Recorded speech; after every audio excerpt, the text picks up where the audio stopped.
Bonsoir et bienvenue dans votre JT de la CAN avec la suite aujourd'hui des huitièmes de finale. 2 matchs à débriefer ce soir, Égypte, Bénin et Nigeria, Mozambique. Débrief avec vous, Xavier Barret, notre consultant. Bonsoir. Bonsoir Benoît. Et permettez-moi de vous souhaiter une très très bonne année. Meilleur vœu aussi à vous Benoît. Xavier et à tous les spectateurs téléspectateurs qui nous regardent. Vous serez rejoints, on l'espère, par Hervé Kouammo au cours de cette émission. Vous savez, il a beaucoup neigé aujourd'hui en région parisienne et la circulation est un petit peu difficile sur le périph' parisien. On attend donc en cours d'émission, normalement, Hervé Kouammo, on sera ravis qui reste prudent au volant, exactement, parce que ça glisse. C'est le plus important. On va commencer sans lui, donc par débriefer la dernière rencontre de cette journée de lundi entre le Nigeria et le Mozambique. Et pour débriefer, eh bien, on va retrouver tout de suite notre envoyé spécial, Cédric Ferreira, qui est à Fès ce soir pour cette opposition entre le Nigeria et le Mozambique, les Super Eagles qui ont dominé de la tête et des épaules et qui se qualifient logiquement. Le score 4-0. Les Super Eagles planent et se sont envolés vers les quarts de finale de cette Coupe d'Afrique des Nations. Match à sens unique entre le Nigeria et le Mozambique. Avant la rencontre sur le papier, déjà, les Super Eagles étaient clairement favoris. Ils avaient réalisé une phase de groupe parfaite. 3 matchs, 3 victoires. Meilleure attaque de cette Coupe d'Afrique des Nations avant même cette rencontre. Ça fait 4 buts supplémentaires. Le Nigeria qui a marqué 12 buts en 4 rencontres de cette CAN, avec encore un festival offensif de tous les attaquants. Ils ont tous marqué, les Super Eagles, en attaque. Victor Osimhen doublé, Ademola Lookman et Akor Adams qui a même signé un but et une passe décisive. Ça fait donc au total 3 buts pour Ademola Lookman dans cette Coupe d'Afrique des Nations, comme Victor Osimhen. Ils sont co-deuxième meilleur buteur du classement. Ademola Lookman, mention spéciale pour lui. Il a réalisé 3 passes décisives durant cette rencontre et il en totalise déjà 5 depuis le début de cette CAN. 3 buts, 5 passes D pour Ademola Lookman, grosse Coupe d'Afrique des Nations. Ce duo, Victor Osimhen, Ademola Lookman, c'était déjà le duo infernal du Nigeria il y a 2 ans lors de la dernière CAN, car on rappelle que le Nigeria a tout de même terminé finaliste lors de l'édition en Côte d'Ivoire. On retrouve encore ces 2 aigles nigérians inarrêtables depuis le début du tournoi. Et on se pose forcément la question, vous allez peut-être en parler en plateau tout à l'heure, comment se fait-il que le Nigeria a échoué à se qualifier à la prochaine Coupe du Monde avec un tel effectif, une telle équipe impressionnante depuis le début de cette Coupe d'Afrique des Nations? Ça, vraiment, on pourra encore animer de longs débats, mais après cette prestation du Nigeria face au Mozambique très très faible, ça aussi vous allez sûrement en parler dans quelques instants en plateau, mais après une telle prestation lors de la phase de groupe de ce 8e de finale, clairement le Nigeria, on peut le ranger du côté des grands favoris désormais, quasiment au même titre que le Maroc ou que le Sénégal, sachant que le Nigeria va affronter en quart de finale le vainqueur de l'autre 8e entre l'Algérie et la RDC. Oui, merci. Vous restez avec nous, évidemment, Cédric. Xavier, cette attaque, encore une fois, ultra efficace du côté des Super Eagles. Impressionnante facilité. Alors, est-ce que c'est dû à la toute-puissance de ce collectif et de cette armada offensive nigériane, ou alors à la faiblesse de l'adversaire du soir? Un peu les deux, parce que c'est vrai que le Nigeria a une attaque de feu, et ça, Cédric Ferreira l'a fort justement rappelé.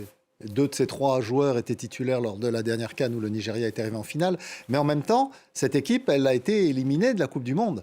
Alors bien sûr, seulement au tir au but par la RDC, par le Congo RDC.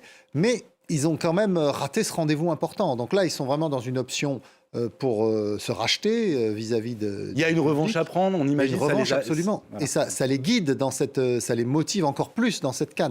Et on le voit, là, jusqu'à présent, ils ont vraiment laissé que des miettes à leurs adversaires. Lors de la phase de groupe, ils ont battu tout d'abord l'Ouganda, la Tanzanie 2-1, ensuite la Tunisie 3-2, et encore ils menaient 3-0, et puis pour finir l'Ouganda 3-1. Donc déjà, ils avaient annoncé la couleur dans un groupe qui était à peu plus facile peut-être que d'autres. Et là, dès les 8e de finale face au Mozambique, qui était un des meilleurs 3e, donc il y avait quand même déjà un certain déséquilibre, il passe 4-0. Alors, est-ce que c'est pas un succès justement un petit peu à relativiser, en tout cas l'ampleur du score ce soir, qualifier le Mozambique, c'est vrai, pour la première fois pour la phase d'élimination directe. Le Nigeria, qui n'a pas eu de gros adversaires à affronter jusque-là. Est-ce que pour autant, il faut en faire... Dès ce soir, est-ce qu'il y a un véritable enseignement à tirer d'une rencontre et d'un score comme celui-ci ? Que Tous les matchs de ces huitièmes de finale concernant des meilleurs troisièmes se sont donc joués. Le Sénégal a concédé un but au Soudan. Il a même été mené au score. Le Maroc, lui, n'a gagné que 1-0 contre la Tanzanie. Et là, le Nigeria, lui, en passe 4 au Mozambique. Donc on voit que le Nigeria vraiment survole son adversaire, qui est un des meilleurs troisièmes parmi les 4 qui se sont qualifiés. Donc on a une équipe nigériane qui est vraiment très sûre d'elle. Est-ce qu'elle n'est pas trop sûre d'elle? Le danger, peut-être, souvent on le dit d'ailleurs, le principal adversaire du Nigeria, c'est le Nigeria lui-même, parce que finalement, ils arrivent en quart de finale, mais ils n'ont pas eu d'opposition très consistante. La Tunisie, on pensait, serait une opposition consistante. Elle s'est réveillée sur la fin du match, mais ils étaient menés 3-0. Donc, du coup, cette formation du Nigeria aujourd'hui, eh bien, elle paraît, quand elle est à son niveau, elle paraît vraiment irrésistible. Il nous arrive tout chousse, Hervé Kouamouo. Il a déchaussé les skis. Merci d'être arrivé jusqu'à bon port. Merci de nous rejoindre. Bonne année à vous. Bonne année. Hervé, bienvenue. On était en train de débriefer cette rencontre qui vient de se terminer. Cette large victoire et cette qualification donc, du Nigeria pour les quarts de finale. On parlait justement de l'impressionnante armada offensive nigériane, mais c'est aussi, et à saluer ce soir, la puissance de ce collectif des Super Eagles. Oui, c'est vrai que c'est une équipe qui nous avait habitués à avoir... il y avait des buteurs qu'on connaissait, il y avait cette puissance offensive. Aujourd'hui, j'ai trouvé qu'elle n'a pas laissé de possibilité au Mozambique de respirer. Très tôt, elle s'est mise à jouer offensive. Il y a eu un but refusé et ensuite, ça a déroulé. C'est vrai que c'est une équipe qui est puissante, qui 4 buts de moyenne par match. Et en plus, ils ont pu faire reposer un peu les cadres. C'est ce que j'allais dire. C'est que les cadres, ils ont été ménagés parce que Osimhen est sorti, Lookman est sorti, Chukwueze aussi. Donc une équipe et des stars dans cette équipe qui ont été ménagés ce soir par Eric Schell. Et ça, c'est évidemment extrêmement important pour la suite, pour les échéances à venir. Oui, c'est important pour les échéances à venir, surtout que derrière, c'est soit l'Algérie, soit la Côte d'Ivoire qui aura déjà un match de moins pour la récupération. Soit l'Algérie, soit la RD Congo. RD Congo, pardon. Qui aura un jour de moins pour de récupération. Et donc, forcément, le Nigeria a marqué un coup, a envoyé un signal à tous ses adversaires et figure évidemment de favori pour la suite maintenant. Après, il avait laissé déjà au repos un certain nombre de titulaires lors du troisième match de poule contre l'Ouganda. Il avait laissé Ndidi, son capitaine, au repos, Iwobi, qui est le meneur de jeu, également au repos, Ademola Lookman, également laissé au repos, Akor Adams, qui est son joueur de confiance, parce qu'on évoquait ce trio d'attaque tout à l'heure avec Cédric Ferreira, mais il faut rappeler que lors de la dernière CAN, le trio d'attaque, c'était Ademola Lookman, Victor Osimhen, Moses Simon, le joueur qui était au FC Nantes à l'époque, qui est maintenant au Paris Football Club. Et aujourd'hui, Moses Simon est remplaçant. Et Eric Schell a misé sur Akor Adams, ancien joueur de Montpellier qui est maintenant à Séville. Et il se révèle que Akor Adams, en fait, joue pleinement ce rôle de titulaire. Alors que quand on voit la richesse de l'attaque du Nigeria, c'est pas facile d'être parachuté là comme un peu à la place d'un titulaire vice-champion d'Afrique. Eh bien, lui, s'est complètement investi de ce rôle et il fait office de titulaire aujourd'hui et sans discussion. Le Nigeria qui a donc déroulé ce soir, qui aura un jour de récupération supplémentaire. C'est évidemment extrêmement important dans une compétition comme la Coupe d'Afrique des Nations et un déséquilibre par rapport à l'Algérie et la RD Congo qui vont s'affronter donc mardi. Et là, on imagine que ça va être, on va en parler évidemment, annoncer cette rencontre, mais un match extrêmement indécis où il va y avoir beaucoup d'influx peut-être nerveux qui va être laissé pendant cette rencontre. Ah oui, c'est sûr que le Nigeria, pour l'instant, c'est bon plan pour eux parce qu'effectivement, ils ont gagné, ils ont eu le temps, ils vont se reposer et ils auront face à eux une équipe qui aura a priori souffert puisque le match, effectivement, sera un match disputé. Ça fait partie des chocs des huitièmes de finale. Voilà. Il y a juste une petite question qu'a posée Cédric Ferreira, je ne voudrais pas le laisser sans réponse. Oui. C'est pourquoi est-ce que le Nigeria n'est pas qualifié pour la Coupe du Monde? En fait, il faut savoir que le Nigeria, dans son groupe éliminatoire, aurait dû se qualifier directement. Mais ils ont pris beaucoup de retard au début des éliminatoires, ils ont fait des contre-performances. Du coup, même si l'Afrique du Sud avait été sanctionnée administrativement de 3 points, eh bien, ils ont fini derrière l'Afrique du Sud au classement final. Ils se sont retrouvés en barrage. Et là, ils ont éliminé le Cameroun, mais ensuite, derrière, ils se sont retrouvés éliminés par la RD Congo.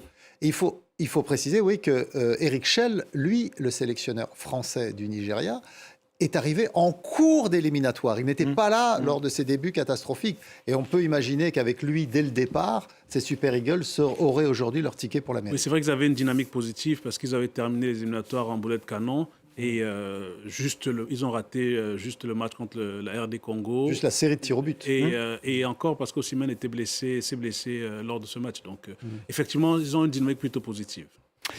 Question pour vous, Cédric Ferreira. Quelle impression vous étiez en tribune presse vous a laissé cette équipe du Nigeria? Est-ce que vous êtes d'accord pour dire que ce soir, les Super Eagles envoient un signal au reste de leurs adversaires? Depuis le début de cette Coupe d'Afrique des Nations, en tout cas, on parlait beaucoup du Maroc, du Sénégal comme les grands favoris. Moi, je considère que maintenant, on peut les mettre au même niveau parmi les équipes qui peuvent viser une victoire dans cette Coupe d'Afrique des Nations. C'est vrai qu'ils étaient un peu peut-être sous-estimés suite à cette campagne de qualification pour la Coupe du Monde qui s'était échouée en barrage. Et vous venez de le résumer avec les nombreux points perdus en cours de route qui les a conduits à ces barrages où ils ont finalement chuté contre la RDC. Mais depuis le début de ce tournoi, la prestation offensive est impressionnante des Nigérians qui ont marqué, si je ne me trompe pas, au moins 2 buts minimum par match. Il y avait eu ce 3-2 face à la Tunisie, on s'en souvient. Alors que lors de la dernière CAN, le Nigeria, si je me rappelle bien, ils s'étaient plutôt distingués par leur solidité défensive avant tout et pas par le spectacle qu'ils faisaient sur le terrain. C'est je pense, la grande différence avec la dernière campagne du Nigeria dans la Coupe d'Afrique des Nations. Hervé et Xavier pourront confirmer vu que ce sont eux les experts. Mais la prestation du Nigeria en permettant de laisser les cadres au repos face à l'Ouganda et encore là à une demi-heure de la fin où quasiment tout le trio d'attaque est sorti sauf Akor Adams. Ça montre un signe aussi qu'il y a beaucoup de confiance, beaucoup de sérénité, qu'on peut se permettre de ménager les cadres. Et vous l'aviez dit, Moses Simon, qui était titulaire indiscutable il y a 2 ans, là, il n'est plus qu'un joker de luxe, entre guillemets.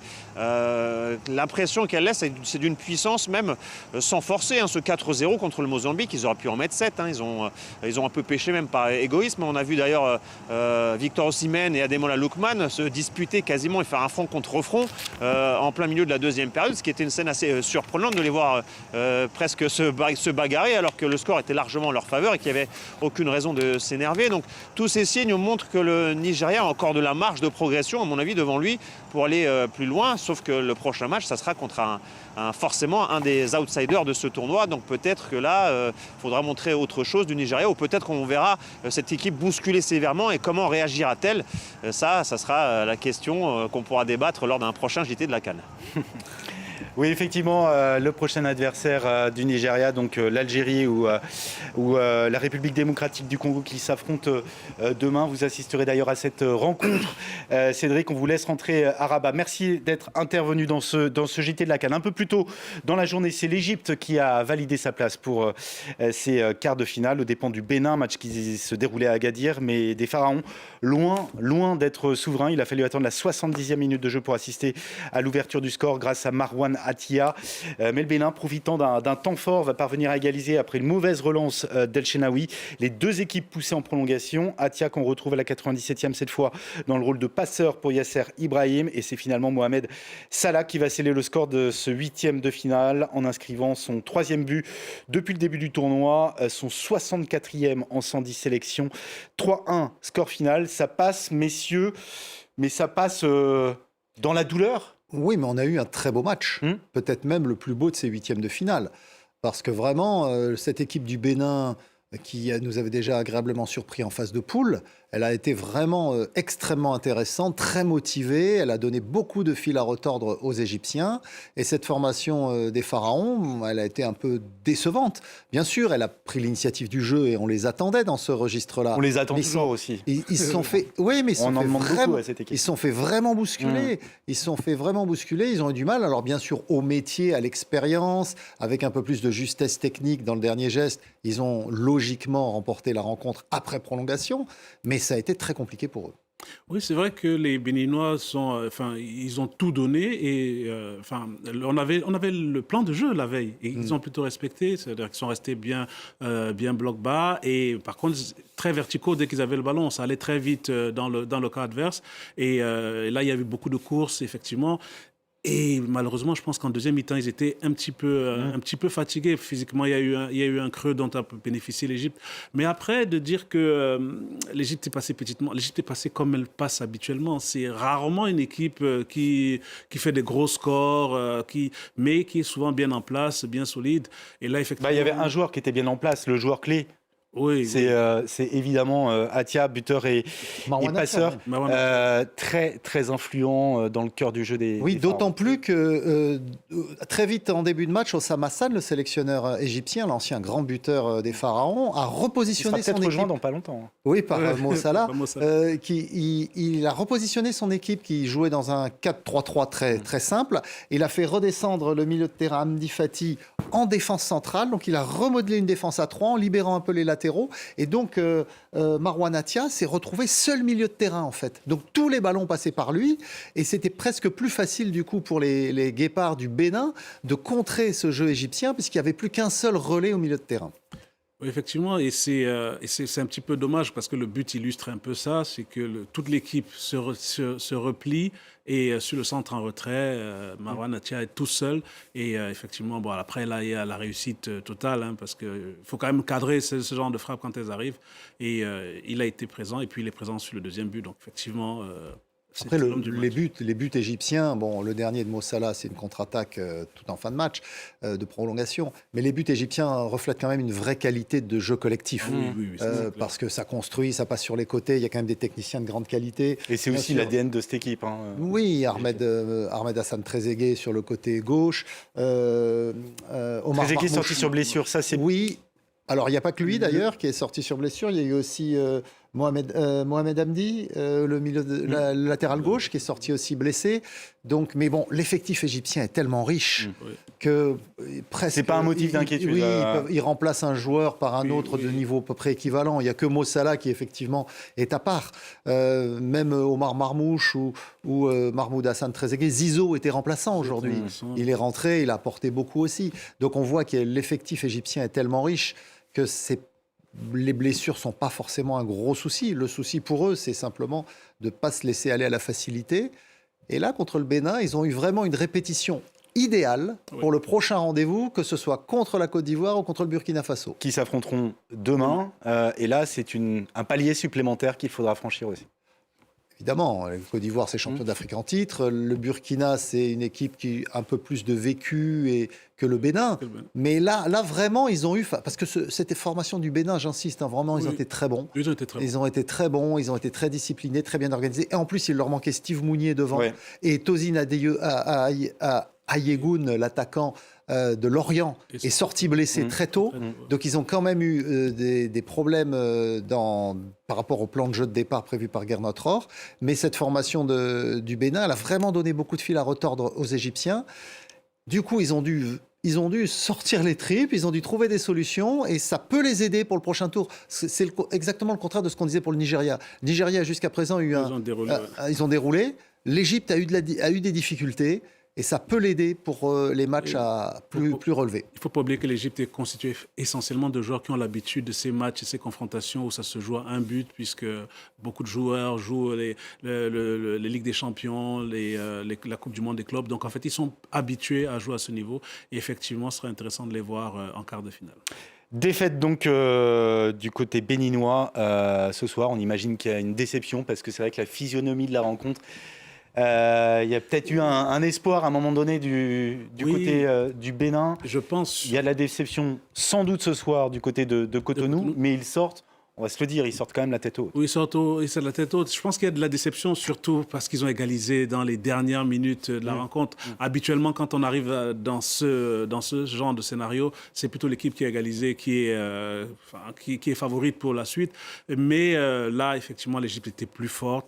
Et puis, je pense qu'il y a vraiment eu une baisse physique béninoise à la fin. Et bon, le dernier but est anecdotique parce que il donnait tout pour s'imposer. Et bon, Mo Salah en a profité. Mais il y a de l'espoir côté béninois. Quand vous voyez que Aloko a 19 ans, Tessimi qui est rentré, 21 ans. Le latéral droit, Ouourou, 22 ans. Donc, c'est vraiment une équipe où il y a Dodo Doku, le petit meneur de jeu. Il a 21 ans. Donc, il y a vraiment une nouvelle génération qui s'est révélée lors de cette Coupe d'Afrique des Nations, qui a pris de l'expérience, qui a pris du vécu. Une compétition sur laquelle ils pourront et donc, je pense que maintenant, le construire. Bénin, quand c'est un championnat bien organisé, une fédération qui travaille bien, un sélectionneur, on ne sait pas s'il va rester Gernot Rohr, mais qui a vraiment de la bouteille, eh bien, je pense pense qu'ils peuvent être partis sur un cercle vertueux. Allez, le programme de mardi, les 2 derniers tickets à distribuer pour les quarts de finale. Algérie face à la RD Congo, ce sera à Rabat. Côte d'Ivoire, Burkina Faso à Fès. Première grosse opposition pour les Fennecs qui n'ont pas eu d'adversaire aussi coriace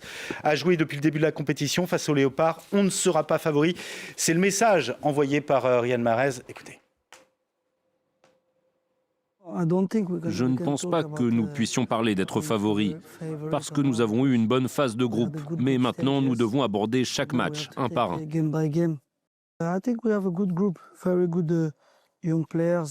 Je pense que nous avons un bon groupe avec de jeunes, très bons joueurs et excitants qui ont beaucoup de potentiel. Mais ils doivent performer de manière constante, chaque jour, vous savez, pour s'améliorer et voir ce qu'ils peuvent accomplir à l'avenir.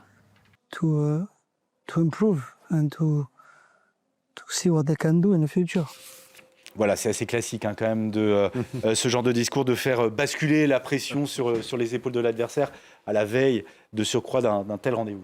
Oui, il est dans son rôle de remettre la pression un peu sur les Burkinabés. Il faut dire que le Nigeria a quand même enlevé la pression de la petite malédiction des 9 points depuis le début de la phase élimination, de la phase la CAN à 24.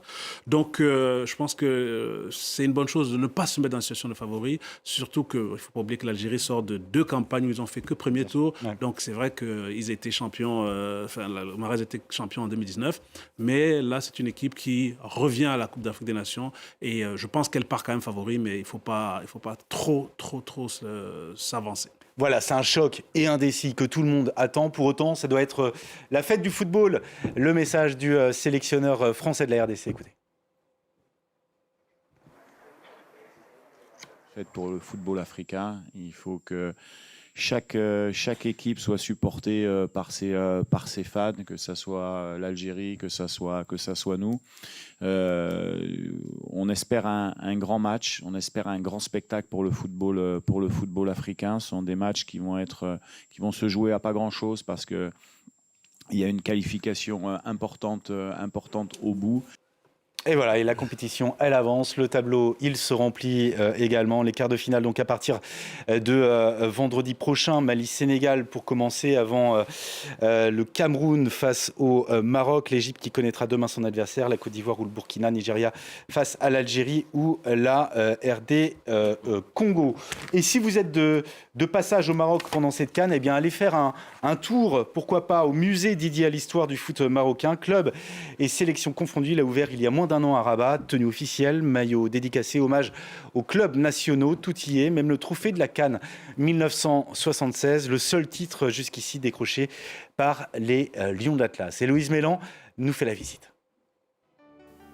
Des plus grandes coupes gagnées par l'équipe nationale aux anciennes chaussures des joueurs, en passant par les maillots mythiques. Le musée du football de Rabat attire petits et grands entre 2 matchs de la CAN. Le Maroc. On ne peut que être fier de ce musée. Le fait de le faire avec la famille et inculquer cette culture du pays, mais du côté sportif, ça l'intéresse, ça nous intéresse. Ouvert au public en février 2025, ce temple du football revient sur les événements historiques clés des clubs marocains et de la sélection nationale à travers 6 espaces thématiques très fournis. J'ai appris énormément de choses sur les anciennes équipes du Maroc, sur comment ils ont gagné certains trophées. L'espace que j'ai préféré, c'est l'espace où il y a les dernières victoires du Maroc. C'est une mine d'or. Ça sauvegarde tout ce que le parcours marocain de football a pu donner.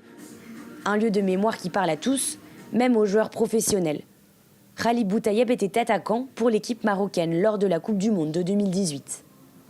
On boit là et on boit là-haut.